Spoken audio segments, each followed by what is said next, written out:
Narmada యశాల audio సిరీస్కి స్వాగతం. నేను మీ నర్మద. రాఖీ జస్వికల రొమాంటిక్ లవ్ స్టోరీ భాగం 57. ఆమెను తన ఒడిలో నుండి విసురుగా సీటుపైన పడేశాడు రాఖీ. కారు స్టార్ట్ చేసి రోడ్డు మీదకి తెచ్చి వేగంగా ముందుకు పోనిచ్చాడు. జస్వి ఆఫీస్ వస్తే కానీ రాఖీ కారు ఆగలేదు. కారు ఆగిన మరుక్షణం దిగు బేస్ వాయిస్తో అన్నాడు. ఆమె దిగగానే మళ్ళీ అంతే వేగంగా ముందుకు పోనిచ్చాడు. ఈరోజు ఎవరో ఒకరికి మూడింది అనుకుంటూ తన ఆఫీస్ లోపలికి వచ్చింది జస్వి. దేవుని చూడాలనిపించి రాఖీ ఆఫీస్కి వచ్చింది శ్రియ. అక్కడ రాఖీ లేకపోవడంతో అతని చైర్లో కూర్చొని దేవుతో మాటల్లో పడింది. రాఖీ వచ్చి తన క్యాబిన్ డోర్ తొయ్యగానే గబుక్కున లేచి నిలబడింది శ్రియ. నువ్వేంటిక్కడ? కోపంగా అడుగుతూ ఆమెను చూపులతోనే కొట్టేలా చూశాడు. ఆమె భయంతో గజగజ వణుకుతూ, అది అన్నయ్య, కాలేజీ తరఫున ఎక్స్కర్షన్ తీసుకెళ్తున్నారు, దానికి మనీ కట్టాలి, ఈరోజు లాస్ట్ డేట్ నంగిగా అంటూ నేలచూపులు చూసింది. అయితే ఆఫీస్కి రావాలా?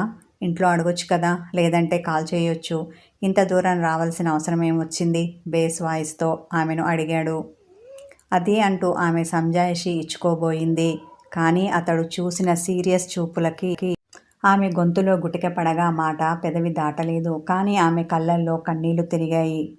సరే సరే ఏడ్చి చిరాకు తెప్పించకు అన్న అతడు చెక్ ఆమె చేతిలో పెట్టాడు. ఇది ఎందుకు? నోరు తెరిచింది శ్రియ. ఇప్పుడేగా మనీ కట్టాలి అన్నావు అంటూ కనుబొమ్మలు ముడివేశాడు. ఇప్పుడు ఎవరైనా చెక్ వాడుతున్నారా? నా ఫోన్కి ఫోన్పే చేయొచ్చు కదా, నేను కట్టేసుకుంటాను గోముగా అంది.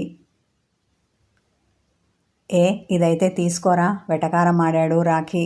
తల ఆడించి మౌనంగా అక్కడి నుండి వెళ్తుంటే బెచారా అన్నట్టు శ్రియాను చూసి, నువ్వు నా కోసం రావద్దని చెప్పాను, వింటేనా? ఇప్పుడు చూడు ఏం జరిగిందో. ఇప్పటికైనా తెలిసిందా మీ అన్నయ్య ఎలా మాట్లాడతాడో మనసులో అనుకున్నాడు దేవ్. వెళ్తున్న శ్రియాని రెప్పవాల్చకుండా చూసిన దేవుని చూసి అతన్ని వార్న్ చేస్తూ గొంతు సవరించుకున్నాడు రాఖీ. తను ఏం చేస్తున్నాడో అర్థం అవ్వగా దేవ్ లిక్కిపడ్డాడు. అక్కడికి అతడు అడగనే అడిగాడు, ఏంటి మ్యాటర్ అని. నథింగ్ అంటూ భుజాలు కదిలించాడు దేవ్. వర్క్ ఎంతవరకు వచ్చింది? నిన్నటిది కంప్లీట్ చేశావా అంటూ అతనికి నిన్న ఇచ్చిన పనిష్మెంట్కి సంబంధించిన వర్క్ చూడడం మొదలుపెట్టాడు. లంచ్ బ్రేక్లో బయట నుండి ఫుడ్ తెప్పించుకున్న జస్విని చూసి, మీ పిన్ని బాక్స్ పెట్టలేదా అడిగింది దీపు. అక్కడే ఉంటే పెట్టేదేమో పెదవి విరుపుతో అంది ఆమె. అదేంటే అలా మాట్లాడుతున్నావు? విస్మయంతో జస్విని చూసింది దీపు. నా సైకో మొగుడు ఉన్నాడు కదా, నువ్వు అన్నట్టే నన్ను వదిలి ఉండలేను అంటూ రాత్రి వచ్చాడు, అంతేనా? ఇక ఉన్నది చాలు, ఇంటికి పద అంటూ నన్ను బయలుదేరదీశాడు. మధ్యలో ఆయన ఏదో అన్నారు, నేను దానికి కౌంటర్ ఇచ్చాను, అంతే. కోపంతో నన్ను ఇక్కడ పడేసి తన రివెంజ్ తీర్చుకున్నాడు అంటూ విచారంగా ముఖం పెట్టింది జస్వి.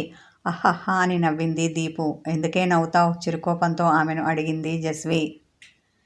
నీకు ఒకటి చెప్పనా? నవ్వుతూనే అడిగింది దీపు. ఏంటో చెప్పమన్నట్టు చూసింది జస్వి. మీ జంట సూపర్ టామ్ అండ్ జెర్రీలా భలే కొట్టుకుంటారు, కారాలు మిరియాలు నూరుకుంటారు. నువ్వు లేకపోతే ఆయనకు తోచదు, ఆయన లేకపోతే నీకు బెంగ. ఒకరి మీద ఒకరికి ఎంత ప్రేమ ఉంటేనే ఇది సాధ్యం. నిజం చెప్పాలి అంటే మీరు మేడ్ ఫర్ ఈచ్ అదర్, ఒకరి కోసమే ఒకరు పుట్టారు అంటే నమ్ము అన్న దీపు. ఎంతైనా నువ్వు అదృష్టవంతరాలివి జస్వి అంది. ఏ యాంగిల్లో నీకు అలా అనిపిస్తోంది అంటూ కళ్ళు ఎగరవేసిన జస్వి. నా ప్లేస్లో నువ్వు ఉంటే తెలిసేది ఆయన పెట్టే టార్చర్ ఎలా ఉంటుందో. కొన్నిసార్లు అయితే దేవుడా ఎందుకయ్యా నాకు ఇలాంటి మొగుడిచ్చావని కళ్ళనీళ్ళు పెట్టుకున్న సందర్భాలు ఉన్నాయి అంటూ విచారంగా ముఖం పెట్టింది జస్వి. అంతేలే, నీలాంటి వాళ్ళకి అందిన వాటి రుచి తెలియదు. అసలు ఎప్పుడైనా ఆలోచించావా నీ రేంజ్ ఏంటి, ఆయన రేంజ్ ఏంటి అని? ఆకాశానికి భూమికి ఉన్నంత తేడా లేదు. అందుకోలేని ఆ చందమామ నీకోసం దిగివచ్చి నీ చెయ్యి అందుకుంటే ఎక్స్ట్రాలు చేస్తున్నావు. ఒకసారి నీ గురించి నువ్వు ఆలోచించి చూడు. నిజంగా రాఖీని చేసుకునే అర్హత నీకుందా? క్రితం జన్మలో పుణ్యం చేసుకుంటే తప్ప అంతటి భాగ్యం దక్కుతుందా? బాగా ఆలోచించి చెప్పు అంటూ సూటిగా ఆమెను చూసింది దీపు. చాలాసార్లు నాకు ఇలాగే అనిపించింది, కానీ ఆయన కోపం చూసినప్పుడు మాత్రం చాలా భయపడతాను. ఇలాంటి మొగుడు నాకు వద్దు అనిపిస్తుంది అంటూ డల్ అయింది జస్వి. ఏ మనిషి పర్ఫెక్ట్గా ఉండరు. ప్రతి ఒక్కరిలో ఏదో ఒక మైనస్ ఉంటుంది. అలాగే మీ ఆయనకి కోపం ఎక్కువ, అది తప్పితే మిగతాదంతా బాగానే ఉంది కదా. నిజం చెప్పాలి అంటే ఎంతోమంది మగవాళ్ళ కన్నా చాలా చాలా బెటర్ అతడు. నువ్వు ఆయనకి కోపం రాకుండా చూసుకో, అప్పుడు ఏ ప్రాబ్లం ఉండదు కదా. అతడు ఈగోతో ఏదో ఒక మాట అంటే మూసుకొని ఉండొచ్చు కదా, ఎందుకు కౌంటర్ వేస్తావు, మరింత అతన్ని ఎందుకు హర్ట్ చేస్తావు, నీకు గోరోజనం ఎక్కువేనే జస్వి అంది దీపు. నిజమే అన్నట్టు తల పంకించిన జస్వి మౌనంగా భోజనం చేస్తుంటే రాఖీ తిన్నాడో లేదో అన్న ఆలోచన వచ్చింది. వెంటనే అతనికి కలిపింది. దేవు భోజనానికి పిలిచినా ఆకలిగా లేదని అలాగే వర్క్ చేసుకుంటూ ఉన్నాడు రాఖీ. జస్వి నుండి కాల్ రావడం చూసి అతని పెదవులపైకి చిరునవ్వు వచ్చింది. అయినా అతడు ఉక్రోషంతో కాల్ లిఫ్ట్ చేయలేదు. నువ్వు అంత ఈజీగా కాల్ లిఫ్ట్ చేస్తే నా సైకో మొగుడు ఎలా అవుతావు మనసులో అనుకుని పళ్ళు నూరుకుంది ఆమె. కీ గంట జస్విని గమనించిన దీపు ఇప్పుడు ఎలాగో పని లేదు కదా, ఏదో ఒక సాకు చెప్పి మేనేజర్ దగ్గర పర్మిషన్ తీసుకొని మీ ఆయన దగ్గరికి వెళ్ళి ఆయన కోపం పోగొట్టు సలహా ఇచ్చింది దీపు. నేను అదే అనుకుంటున్న ఆలోచనగా అన్న జస్వి భోంచెయ్యగానే మేనేజర్ దగ్గరికి వెళ్ళి చిన్న పని ఉంది అది చూసుకొని మళ్ళీ వస్తానని చెప్పి అక్కడి నుంచి బయటపడింది. క్యాబ్ పట్టుకొని రాఖీకి ఇష్టమైన భోజనం హోటల్ నుండి తీసుకొని అతని ఆఫీస్కి వచ్చింది. ఎంట్రన్స్ దగ్గర దేవ్ ఎదురుపడ్డాడు. మా ఆయన ఏ మూడ్లో ఉన్నారు దేవుని అడిగింది. నీకు తెలియందేముంది, ఎప్పుడూ ఉండే అదే కోపిష్టి మూడ్లో ఉన్నాడు అంటూ పెదవులు సాగదీశాడు దేవ్. చిన్నగా నిట్టూర్చి అతని క్యాబ్ డోర్ తోసుకొని లోపలికి వస్తుంటే దేవేమో అనుకున్నాడు రాఖీ. కానీ మెత్తని అడుగుల సవ్వడి వినిపించి తల ఎత్తి చూశాడు. అక్కడ జస్వి వస్తుందని అతడు ఊహించలేదు. ఆమె రాక అతనికి సంతోషాన్నిచ్చినా నువ్వేంటి ఇలా తగలడ్డావు, ఇక్కడ కూడా నాకు మనశ్శాంతి లేకుండా చేయడానికా అంటూ కోపంతో రుసరుసలాడాడు. ఆమె అతని మాటలు పట్టించుకోకుండా దగ్గరికి వచ్చి చనువుగా అతని ముందున్న ల్యాప్టాప్ని పక్కకు తోసింది. నేను వర్క్ చేసుకుంటున్నాను, డిస్టర్బ్ చేయకు అన్న అతడు మళ్ళీ ల్యాప్టాప్ తన ముందుకు తెచ్చుకున్నాడు. ముందు ఇక్కడి నుండి లేవండి, మీ పని తర్వాత చేద్దురు గాని అంటూ అతని చెయ్యి పట్టి లేవదీసింది. ఎక్కడికి అన్నాడు అతడు. పదండి చెప్తాను అంటూ అతను కూర్చున్న కుర్చీలో నుండి లేవదీసి అక్కడ ఉన్న సోఫాలో కూర్చోబెట్టింది. అతనికి తాగడానికి మంచినీళ్ళు ఇచ్చి సోఫా ముందున్న టీపాయ్ మీద తను తెచ్చిన ఫుడ్ ఐటమ్స్ పెట్టింది. వాటి వాసనకి రాఖీకి ఆకలి గుర్తుకు వచ్చింది. నిజానికి లంచ్ టైం అయిపోవచ్చినా జస్వి మీద ఉన్న కోపంతో భోంచెయ్యాలి అనిపించలేదు అతనికి. ఇప్పుడు ఆమె రాకపోయి ఉంటే ఈ పూట అతడు పస్తుండేవాడు. నచ్చిన వంటకాలు కళ్ళ ముందు కనిపించగానే నోరు ఊరింది రాఖీకి. అయినా బింకం చూపిస్తూ ఇదంతా ఎందుకు తెచ్చావు, నేను తినను, తీసుకెళ్ళు అంటూ ముఖం పక్కకు తిప్పుకున్నాడు. తెచ్చింది తీసుకెళ్ళడానికి కాదు, మీకు తినిపించడానికి. ఎక్కువ చేయకుండా గమ్మున నోరు తెరవండి, నేను బుద్ధిగా తినిపించి ఇక్కడి నుండి వెళ్తాను, లేదంటేనా అంటూ అలవాటు కొద్దీ మళ్ళీ తన చూపుడు వేలు చూపించింది జస్వి. అంతే, ఆ వేలు అతని నోటిలోకి వెళ్ళింది. నా వేలు అంటూ గట్టిగా అరిచిన జస్వి, ఫుడ్ తినవయ్యా మగడా అంటే నా వేలు తింటావేంటి, అతని పంటిఘాట్లకు సలపరం పెడుతుంటే వేలుని ఉఫ్ఫు ఉఫ్ఫు అని ఊదుకుంది. తెచ్చావు కదా, ఇక వెళ్ళు, దేవు వస్తాడు, చూస్తే బాగోదు. ఆమె తినిపించబోతే ఆమె చేతిని పట్టుకున్నాడు రాఖీ. నేను చెప్తున్నాగా, తను రాడు, ముందు మీరు తినండి అంటూ బలవంతంగా అతని నోటిలో ముద్ద పెట్టింది. ఆకలి మీద ఉన్న అతడు ఇంకా బెట్టు చెయ్యలేదు, తినేశాడు.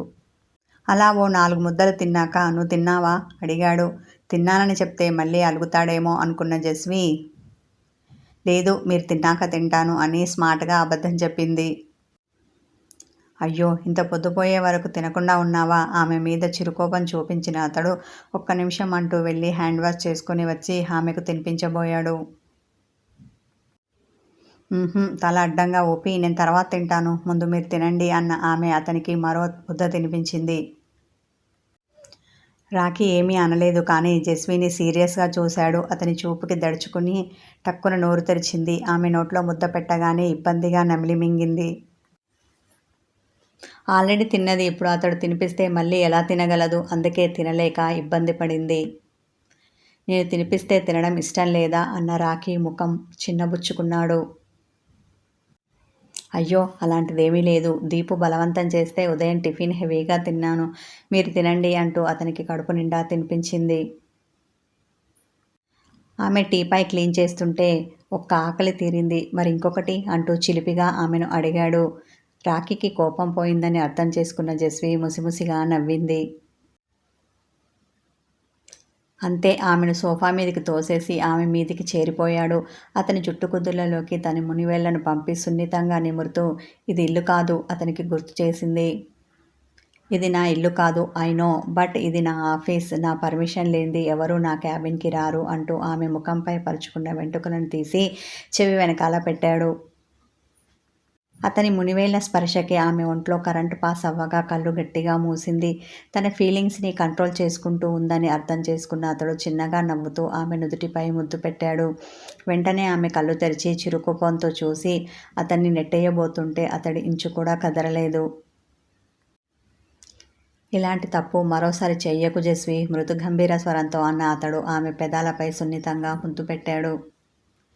ఆమె అతన్ని రిజెక్ట్ చెయ్యాలి అనుకుంది. కానీ దీపు అన్న మాటలు గుర్తుకు వచ్చి ఆ పని చెయ్యలేదు. సరికదా అతనికి సహకరించింది.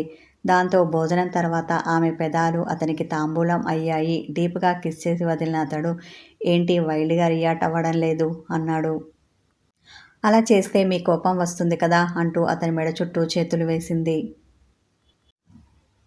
పర్వాలేదు, నన్ను కొద్దిగా అర్థం చేసుకుంటున్నావు అన్న అతడు ఆమె మెడవంపులో మరో ముద్దు పెట్టాడు. మీరు కోపంగా ఉంటే నాకసలు బాగోలేదు. మనసంతా అదోలా ఉంది. అందుకే ఇప్పుడే వస్తానని మేనేజర్కి చెప్పి ఇక్కడికి వచ్చాను అంటూ అతని కౌగిలిలో ఒదిగింది.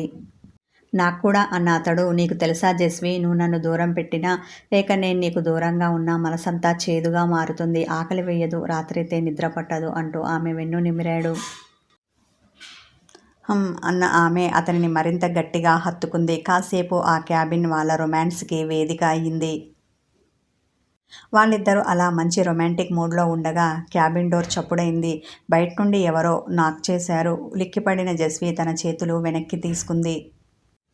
ఎవడ్రా పానకంలో పుడక? రాఖీ విసుక్కుంటూ ఆమెను వదిలి డోర్ తీయడానికి వెళ్ళాడు. జస్వి ఎవరో ఏమో అనుకొని గబుక్కున వాష్రూంలో దూరింది. కథ కొనసాగుతుంది.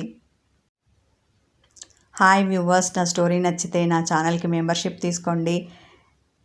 మిస్ చేయకుండా నా అన్ని వీడియోస్ చూసి లైక్ చేయండి, కామెంట్ చేయండి, హైప్ చేయండి. ఇంకా మీ ఫ్రెండ్స్కి షేర్ చేయండి. మీ ప్రోత్సాహమే నన్ను మరిన్ని వీడియోలు చేసేలా చూస్తుంది. Thank you.